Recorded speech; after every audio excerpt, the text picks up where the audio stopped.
it's hard to believe that this is going to be the last time that we'll assemble as a church together in 2025. This is the last Sunday of the year, and so we're ready, I hope, to flip the page to a new year. Think about some of those things are probably on your mind. Your New Year's resolutions, all of those good things are coming just around the corner. So I hope you're ready for that.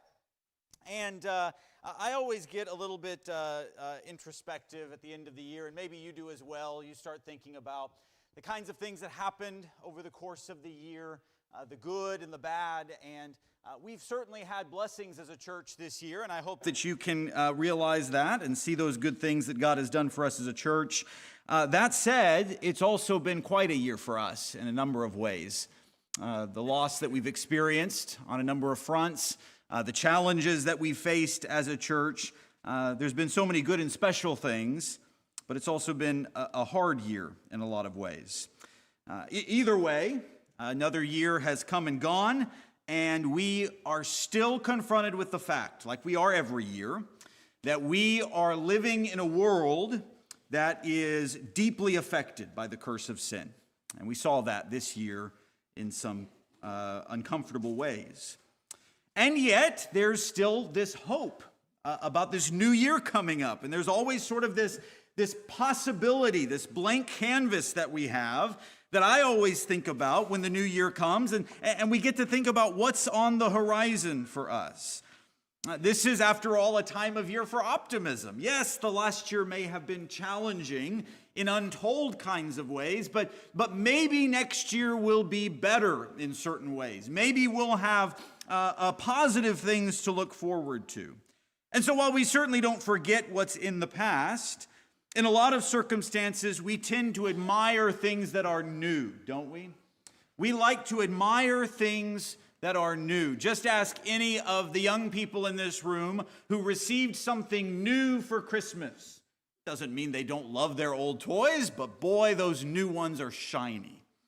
And so we like to think about new things. We like to think about things. We like to have things that are new. And I think that's true of New Year's as well. We hope for healing, for restoration. We hope for improvement, for successes in the new year. And just the idea that we get to call it a new year brings me some kind of hope. It's something new, something that we can shape to be what we want it to be. I hope that you can look with anticipation into the new year, and with the hope that God will make something new out of whatever came our way in this last year. In fact, I want to read from Revelation 21 this morning. I want to think about some things that are said there. CEO already read the text for us, but I want to hone in on something that's said there very near the end of the Bible in Revelation chapter 21, verse 5. This is what John writes. He says that he who sits on the throne said, "Behold, I am making all things new." And he said, "Write, for these words are faithful and true." I am making all things new, is what the God of heaven said. It may be interesting to you to know that the God of the Bible makes a habit of making things new. This is something God does in the Bible.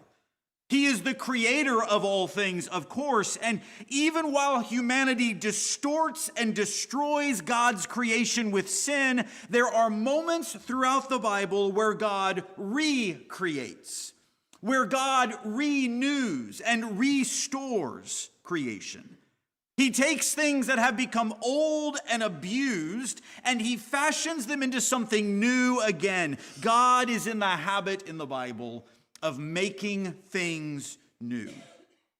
Now, whether you consider 2025 to be a good year or a bad year, I want to encourage us all with this simple fact that God will make and is already making some new and wonderful things for us.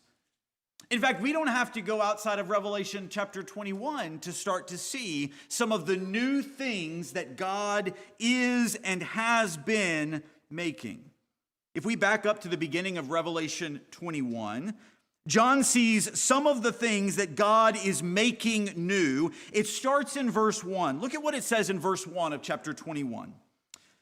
Then I saw the new heaven and a new earth, for the first heaven and the first earth passed away, and there is no longer any sea. The first thing that John sees, the first thing that he sees that God has created to be new is what John describes as a new heaven and a new earth. That's kind of a loaded term, and I want to spend just a little bit of time trying to unpack that so that we can have some concept of maybe what John is talking about when he describes this. That statement, the new heavens, or rather, let me go back prior to that. That statement, just the heavens and the earth, is the original way of describing the realm of humanity. Of course, that is the way that the Bible begins, with God's creation of the heavens and the earth, all the way back in Genesis chapter 1, verse 1. In the beginning, God created the heavens and the earth. That statement of creation is a statement of the creation of the realm of human existence. That is the origin of the stage on which all of human history will take place. That is the scene in which the Bible story will play out, the heavens and the earth. God created in Genesis 1, the earth and the sky, and over the course of the next 6 days in Genesis chapter 1, God speaks order, and he tames the heavens and the earth, and he fills them with his creatures and his creation. And he does that in order for it to be a place in which we might live, in which we might exist. The heavens and the earth is the original way the Bible describes the realm of human existence. And although this phrase begins as a description of the physical place in which we exist, the heavens and the earth, the place on which we stand, it becomes a way to describe our existence more broadly, especially when we get to the prophets. In Isaiah, for instance, the expression heavens and earth is used to describe a whole new existence that would be created for the penitent remnant of Israel after their exile. Is that a mouthful? Did y'all catch all that? Over in Isaiah chapter 65, if you want to flip over to Isaiah chapter 65, I want to show you how Isaiah uses this expression, heavens and earth, to describe something new that God is creating for Israel specifically here. This is Isaiah chapter 65. I'm going to start in verse 16. He says, "Because he who is blessed in the earth will be blessed by the God of truth, and he who swears in the earth will swear by the God of truth, because the former troubles are forgotten, and because they are hidden from my sight. For behold, I create new heavens and a new earth, and the former things will not be remembered or come to mind." This is a time when Isaiah is speaking before the fact, but he's speaking to a people of Israel who are in their current time in exile, looking forward to a hope beyond exile. How is God going to bring us out of this? How is God going to make anything good out of our situation here in Assyria or in Babylon? The hope of Israel's restoration, Isaiah calls it a new heavens and a new earth. He says that's what it's going to be like when you come home. When God restores you, when God puts you back into the promised land, it's going to be like a new heavens and a new earth. Now, Isaiah doesn't mean here that God would recreate heaven and earth in a literal way. He's not talking about God reshaping mountains or redrawing the boundaries of the ocean. That's not what he's talking about. Isaiah is explaining that God is going to take the Israelites' current existence in exile, away from their promised land, removed from their homes. He's going to take that current way that they are existing, and he's going to make it into a new kind of existence, something totally different than what they're currently experiencing. He's going to return them to their home. He says there in verse 16 that all of their former troubles are going to be forgotten. They're going to rely on God. Maybe this is a silly example, but y'all have seen the Disney movie Aladdin, right? And Aladdin and Jasmine are flying on a carpet and they sing to it that we're going to show each other a whole new world. Now, they're not talking about a literal world. They're saying, I'm going to show you a kind of life that you're not familiar with. I'm going to show you a kind of existence that is beyond anything that you can imagine. And I think that is the way that Isaiah is adapting this language. Yes, Israel, you are in exile. Yes, you are in bondage. Yes, things are terrible. But God is going to make a new heavens and a new earth. He's going to create you a new kind of existence by taking you out of exile and returning you to the promised land. So when Isaiah describes that God is making a new heavens and earth, he's talking about the creation of a new status quo. He's talking about a radical upheaval of the way things are presently. He's talking about a new kind of existence, a new reality. And I think this should inform our reading of the New Testament. So that when Peter says in 2 Peter chapter 3, verse 13, when Peter says that according to the promise of God, we are looking for a new heavens and a new earth in which righteousness dwells, he's talking at least in part about the entirely new existence that Christ has promised us. Not like the unrighteous way of the world that we were raised in, but the new righteous existence that Christ calls us to. I'm going to make something totally new for you. And back in Revelation 21, where we started, this new existence is described as an existence with God. Did y'all see that? Did we read that? Maybe we haven't read that far. He says, I'm seeing a new heaven and a new earth, John says. For the first heaven and the first earth passed away. I'm seeing something totally new, something totally different. And in that new existence, God's presence dwells with man.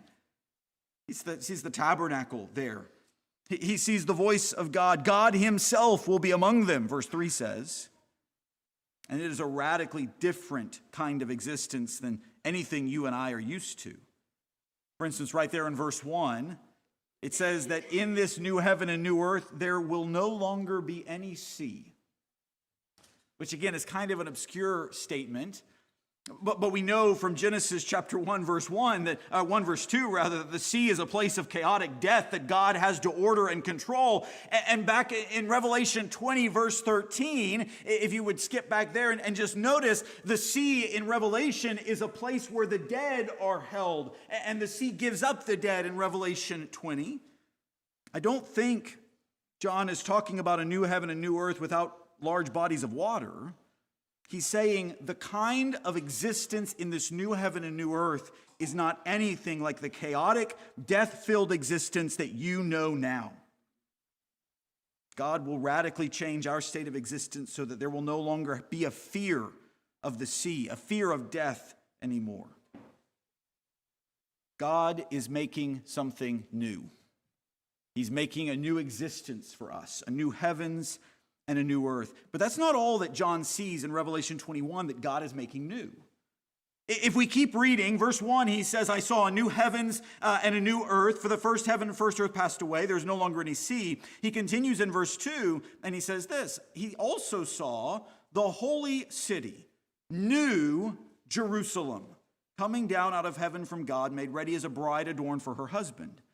And I heard a loud voice from the throne saying, behold, the tabernacle of God is among men, and he will dwell among them, and they shall be his people, and God himself will be among them. Here in the last few chapters of Revelation, there's a contrast between two opposing cities. In fact, to really get the force of this contrast, you have to go all the way back to chapter 18 of Revelation. We won't take the time to dive into that in detail right now. But all the way back in Revelation chapter 18, John sees the city Babylon as a symbolic representation of all of those who oppose God. Anyone who is an enemy of God, anyone who is an opponent of God, can be described in Revelation as Babylon the Great. Meanwhile, in Revelation 21, John sees a second city that is entirely different than Babylon the Great, and he calls this Jerusalem. And this city, Jerusalem, for John in Revelation, is a symbolic representation of all of those who are loyal to God.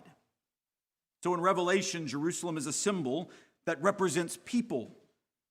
In fact, if you're a careful Bible reader, you may notice some language here that is found in other places to describe people who have a relationship with God. Did you notice that the city Jerusalem in our reading in Revelation chapter 21, verse 2, describes the city Jerusalem as a bride adorned for her husband? That's verse 2. If you skip down to verse 9 and 10 of Revelation chapter 21, it talks about verse 10 and 11, I guess. No, it is in verse 9. I had it right in my notes all along. Come here, he says, I will show you the bride, the wife of the Lamb. And after having that invitation to come see the bride, he's carried away. And what he sees is not a bride, not a woman, but he sees the city Jerusalem. That language originally comes also from Isaiah chapter 60, 61, and 62. But it's perhaps more memorably used by Paul in Ephesians 5. You remember who the bride of Christ is in Ephesians 5, don't you? The bride of Christ is the church. Husbands, love your wives, Ephesians 5 says, just as Christ also loved the church and gave himself up for her so that he might sanctify her, having cleansed her by the washing of water with the word, that he might present to himself the church in all her glory, having no spot or wrinkle or any such thing, but that she would be holy and blameless. Again, John isn't talking about a new physical city. John isn't talking about buildings and roads and houses. He's not talking about some construction project. He's talking about a new people who belong to God. God is making for himself a new people to call his own, a new bride for himself. If you're familiar with the Old Testament, you'll recognize that this description in Revelation 21 is distinctly Jewish. Jerusalem is the city of David, the capital of Israel. The tabernacle was the centerpiece of Israel for much of their history, especially as they wandered in the wilderness. John says in verse 3 that they shall be his people and God himself will be among them. That's straight out of the Mosaic covenant from Mount Sinai in the book of Exodus. Even so, there is something uniquely new about this description. God is making this new. Verse 2 says, God will dwell among them. And in verse 3, God himself will be among them. What makes these people new? What makes them different than other people that God has called to himself? What makes this people different than other people that God has been in covenant with? The Israelites had the tabernacle with God's glory in their midst, but in the new Jerusalem, the new people of God, God would dwell among his people directly. No priestly intercessors, no Ark of the Covenant as a representation of God's presence, no cloud or fire to show God's glory, but God himself lives among them. That's something new that God is creating. Just God himself being among his people. All of this reminds me of the new covenant that Jeremiah described in Jeremiah chapter 31, and the Hebrews writer would later pick up on in Hebrews chapter 10. Jeremiah said, God speaking through Jeremiah, said, I will make a new covenant with the house of Israel and with the house of Judah, not like the covenant which I made with their fathers in the day I took them by the hand to bring them out of the land of Egypt, my covenant which they broke, although I was a husband to them, declares the Lord. But this is the covenant which I will make with the house of Israel after those days, declares the Lord. I will put my law within them, and on their heart I will write it, and I will be their God, and they shall be my people. They will not teach again each man his neighbor and each man his brother, saying, know the Lord, for they will all know me. From the least of them to the greatest of them, declares the Lord. For I will forgive their iniquity, and their sin I will remember no more. These new people are not marked by the family into which they were born. God's new people are marked by their loyalty to God. I want to make one more observation about some new things that God is making. One more new thing that God is making, although there's probably other things we could list. I want to briefly step away from Revelation chapter 21 to see another thing that God makes new. This time, I want to start in 2 Corinthians chapter 5. In 2 Corinthians chapter 5, verses 16 and 17, Paul writes this. He says, therefore, from now on, we recognize no one according to the flesh. Even though we have known Christ according to the flesh, yet now we know him in this way no longer. Therefore, if anyone is in Christ, he is a new creature. The old things passed away. Behold, new things have come. Well, God has established a new covenant, and he's established a new way to relate to his new people. He has also promised to recreate each of those individuals, molding us into new creatures. Each and every person who has decided to be in Christ, that is to say, is in a relationship with Jesus, has been baptized into his death, every one of those people is made new by God. Paul spoke about this new life often. This was something Paul loved to write about. For instance, in Ephesians chapter 4, verses 22 through 24, Paul said, in reference to your former manner of life, you lay aside the old self, which is being corrupted in accordance with the lusts of deceit, and that you be renewed in the spirit of your mind, and put on the new self, which in the likeness of God has been created in righteousness and holiness of the truth. In Romans chapter 6, verse 4, Paul says, we have been buried with him through baptism into death, so that as Christ was raised from the dead through the glory of the Father, so we too might walk in newness of life. God intends to make us new when we enter into a relationship with him. God has promised to make you into something new, a new creature. God intends to mold you and shape you so that you look like him, so that you reflect his image perfectly. Our own renewal is described in Revelation 21, where we've been all this time. Revelation 21, down in verse 4. We've been returning here throughout this lesson, but in verse 4, God describes perhaps something about how he's going to change us, some of the newness that will come about in our lives as a result of being a part of his people, as a part of this new existence that he's going to give us. Verse 4 says, God will wipe away every tear from their eyes, and there will no longer be any death. There will no longer be any mourning or crying or pain. The first things have passed away.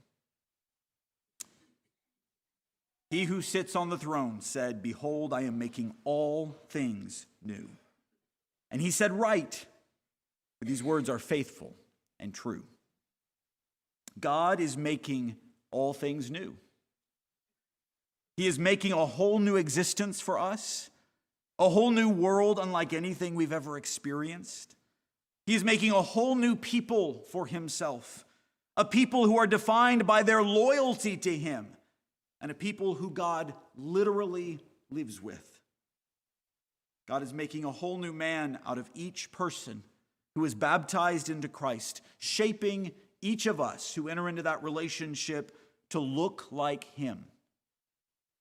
At the turn of the year, as we look forward to a new year with new plans, new opportunities, new struggles, and new goals, I take courage when I'm reminded that God is in the process of making all things new. Taking what has been so sour from past experience, from the past year, and changing it into something that is new. Taking things that we have marred with our own sin and our own bad choices and making something new out of it. But my challenge for you here at the end of this lesson is to let this fact, the fact that God is making all things new, my challenge is for us to let this fact motivate you to act like it.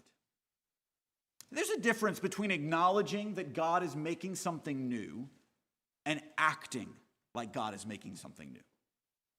There's a difference between sitting back and waiting in hopeful anticipation for God to make something new and engaging in every choice that we make with our life to work alongside God to make things new with him. Don't simply wait for God to make a new heavens and a new earth, but start living righteously now as if you are already living in the new heavens and the new earth. That's the challenge of the gospel. Don't simply wait for God to create his new people, but start living now in your life, loyal to God, with the covenant and the law of God written on your heart now. Do it now. Don't just wait for God to do something. Be changed now. Don't simply wait for God to make you new, as if God's going to come and overpower you and compel you, but make the choice now to be baptized into Christ. If there's some way we can encourage you to start living the new life that God has deemed for us to live, has set out for us, the pattern that we ought to follow, the kind of new existence of new heavens and new earth, to live like a new kind of people, to live as if we are recreated in His image now. If we can encourage you in that, if we can help you with that, we want to do that. And so we're going to pause now in our worship and give anyone here a chance who needs to come and make something known. If there's some way we can pray for you, if we can help you come to know Christ in some better way or fuller way, if you need a study or something like that, whatever it is that we can do, now would be a good time to come and let us know. We're going to stand together, we're going to sing a song, and you're welcome to come talk with me if you need anything.